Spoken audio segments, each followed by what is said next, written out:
Hello friends, this is Pastor Moses coming to you with this week's Midweek Thoughts. As Pastor Nick and Amy had shared last week, we'll be starting our new sermon series on Exodus this week. And part of the reason why I wanted to choose the book of Exodus was based on my trip. Here's a short video of what happened on that first day.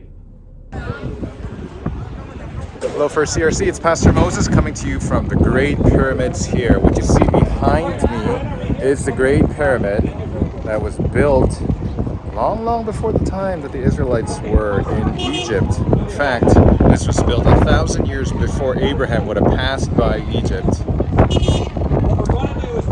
As you can see, the pyramid is very big. The things in Egypt are very big. And when the people first probably came to Egypt, they saw that things were big. That's really how we start the book of Exodus, because it doesn't simply start with the people in Egypt. The question we have to ask is, why were they there? Why is history so important to understanding the book of Exodus? Here's why. I'm here in the council room of our church here at First CRC, and on this wall, you see a little bit of a history of our church.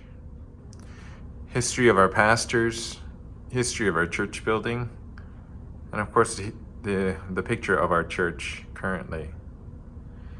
Now, these are not simply meant for us to remember that these are the legacies that we carry, but it also goes to show that we're part of a greater story, that there is history that has happened.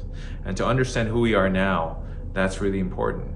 And also, as we look forward to where we're going, understanding our history is important, because in many ways, we're all connected that way. And that's where we begin this week as we look at the first few verses of Exodus. To understand Exodus, we need to understand what came before. So this week, I want you to join us as we look into Genesis at what is pointing towards the Exodus event that is coming. The thing that we're going to be studying for the next few weeks as we journey together through Egypt, through Exodus, through the journey of Moses, through how God will lead God's people from the land of slavery into a new land that God is calling them to. So join with me this Sunday. I hope to worship with you this Sunday. And also don't forget, we also have the ordination service for Alec Decker, who had been examined by classes and sustained. And so it's going to be a great opportunity to celebrate the past, celebrate what we'll be looking into, and celebrate journeying together as we look together the book of Exodus. I hope to see you this Sunday, 9:30.